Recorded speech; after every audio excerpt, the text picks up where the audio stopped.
नमस्कार दोस्तों। महात्मा बुद्ध और सांप की कहानी। तो चलिए शुरू करते हैं और सुनते हैं कि भगवान बुद्ध इस कहानी के माध्यम से हमें कौन सा उपदेश दे रहे हैं। एक बार भगवान बुद्ध अपने शिष्यों के साथ बैठकर उन्हें कुछ समझा रहे थे कि इतने में ही वहां पर राजा अजातशत्रु आ पहुंचे और भगवान बुद्ध से कहते हैं कि हे भगवान बुद्ध, जब से मैं आपका अनुयायी बना हूं तब से सभी लोग मेरे सीधेपन का बहुत फायदा उठाते हैं। आपका अनुयायी बनने से पहले लोग मुझसे बहुत डरते थे, क्योंकि तब मैं बहुत ही ज्यादा क्रूर था और किसी को भी मृत्यु दंड देने के लिए मैं पल भर का भी समय नहीं लगाता था। आपका अनुयायी बनने के बाद अब मेरा मन इन कामों को करने को तैयार नहीं होता है और मैं सभी लोगों को प्रेम देना चाहता हूं, परंतु कुछ लोग इस बात का गलत फायदा उठा रहे हैं और इससे मेरी प्रजा को बहुत खतरा है। मेरे शासन में बहुत दिक्कतें आ रही हैं। अब आप ही बताएं मैं क्या करूं। तब भगवान गौतम बुद्ध उसे एक कहानी सुनाते हुए कहते हैं, एक बार एक भिक्षुक एक गांव से गुजर रहे थे। उस गांव में एक बहुत ही बड़ा पीपल का पेड़ था। चलते चलते वह भिक्षुक बहुत ही ज्यादा थक गए थे। उन्होंने सोचा कि क्यों न इस पेड़ के नीचे थोड़ा आराम कर लिया जाए। वह उस पेड़ के पास पहुंचने ही वाले थे कि कुछ लोगों ने उन्हें रोक लिया और कहा कि वहां एक बहुत ही जहरीला सांप रहता है। उसने बहुत से लोगों को डस कर मार दिया है। वह इतना खतरनाक है कि जो भी उसके सामने आता है वह उसे जिंदा नहीं छोड़ता है। भिक्षुक मुस्कुराते हुए कहते हैं, एक दिन तो सभी को मरना है। अगर मुझे आज ही मरना होगा तो इसमें कौन सी बड़ी बात है। आप मेरी जरा भी चिंता ना करें और मुझे आज्ञा दें। वह भिक्षुक वहां से चल देते हैं और पेड़ के नीचे अपना आसन बिछाकर बैठ जाते हैं। थोड़ी ही देर के बाद उनके सामने वह सांप आता है और उनसे कहता है, क्या तुम्हें मुझसे डर नहीं लगता? क्या तुम्हें पता नहीं है कि ये मेरा इलाका है और यहाँ पर आने की किसी की भी हिम्मत नहीं होती है। तब भिक्षुक उसे बहुत ही प्रेम के साथ कहते हैं, इसमें डरने वाली कौन सी बात है? तुम जो भी करते हो वो इसलिए करते हो क्योंकि तुम्हें डर है कि कोई तुम्हें मार ना दे, इसलिए तुम दूसरों को डराते हो। मुझे किसी बात का कोई डर नहीं है।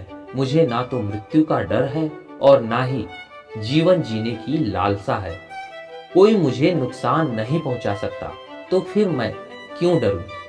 सांप को यह सुनकर बहुत ही गहरा आघात पहुंचता है। उसने आज तक ऐसे ही व्यक्ति देखे थे जो उससे डरकर भागते थे। उसने आज तक ऐसा कोई भी व्यक्ति नहीं देखा था जो उससे नहीं डरे। भिक्षुक की इतनी बातें सुनकर सांप उनके चरणों में लेट जाता है और उनसे कहता है, आज तक मैंने जो भी किया अपनी जान बचाने के लिए किया, क्योंकि अगर मैं इस तरह का रूप धारण नहीं करूंगा तो लोग मुझे जिंदा नहीं छोड़ेंगे। तब भिक्षुक उस सांप से कहते हैं, तुम एकदम सही बात कह रहे हो, लेकिन अगर तुम इस मोह से मुक्त होना चाहते हो तो एकदम शांत हो जाओ, प्रेम से भर जाओ और यह जानो कि एक दिन यह जीवन समाप्त हो ही जाएगा। उसके लिए बुरे कर्म करने की कोई आवश्यकता नहीं है। इतना कहकर वह भिक्षुक वहां से चले जाते हैं और सांप उस भिक्षुक की सारी बातें अपने दिमाग में बैठा लेता है और वह ये तय करता है कि आज से वो कोई भी गलत काम नहीं करेगा। सांप सभी बुरे कर्मों को छोड़ देता है, लेकिन उसका उस पर उल्टा असर पड़ता है। जो लोग उसे पहले देखकर भागते थे, अब वो उसके सीधेपन का गलत उपयोग करने लगे हैं। अब सब लोग उसे छेड़ते हैं, उसे चोट पहुंचाते हैं। अब सांप बहुत दुखी रहने लगा है, बहुत ज्यादा चोट से ग्रस्त रहने लगा है। अब उसके शरीर पर बहुत से चोट के निशान बन गए हैं, क्योंकि अब वो लोगों को नुकसान नहीं पहुंचाना चाहता था और सभी लोगों के साथ प्रेम से रहने की कोशिश कर रहा था। लेकिन लोगों में उसके प्रति जो भय था वही उसे सुरक्षित रखता था। कुछ दिनों बाद वही भिक्षुक फिर से उसी पेड़ के नीचे आते हैं और वहां अपना आसन बिछाकर बैठ जाते हैं और उस सांप को देखकर बड़ा ही आश्चर्यचकित होते हैं कि पहले इस सांप की क्या स्थिति थी, लेकिन अब इस सांप की क्या स्थिति हो गई है। और वह उस सर्प के लिए बहुत चिंतित भी होते हैं। भिक्षुक को देखकर सांप कहता है, हे भिक्षुक महाराज, जब से आपने मुझे कहा है कि मैं शांत हो जाऊं और प्रेम को अपनाऊं, तब से लोगों ने मुझसे बहुत गलत व्यवहार करना शुरू कर दिया है, जिससे मुझे जीवन जीने में बहुत कठिनाई हो रही है। अब आप ही बताएं मुझे क्या करना चाहिए। भिक्षुक उस सांप से कहते हैं, हे मित्र, मैंने तुमसे यह नहीं कहा था कि तुम अपने स्वभाव को ही बदल लो। तुम सर्प हो और क्रूरता ही तुम्हारा स्वभाव है। अगर तुम क्रूरता नहीं रखोगे तो लोग तुम्हें खत्म कर देंगे, लेकिन इसका मतलब ये नहीं है कि तुम्हारे भीतर जो उद्देश्य है उसे गलत रखो।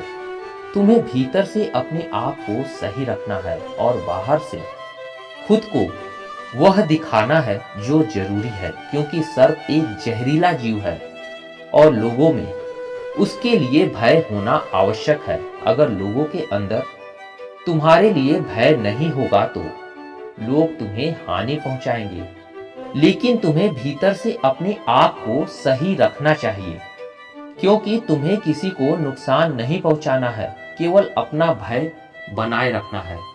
भगवान गौतम बुद्ध कहते हैं, तो हे अजात शत्रु, तुम इस कहानी से क्या समझते हो? तो इसका मतलब यही है कि तुम अपने स्वभाव को मत बदलो, तुम अपने आप को समझो। तुम अपने आप को प्रेम पूर्ण पाओगे तो तुम अपने उद्देश्य को भी अच्छा ही पाओगे। तुम्हें फिर उससे खुशी मिलेगी, और जब तुम्हें खुशी मिलेगी तो तुम लोगों को खुशी दे सकोगे।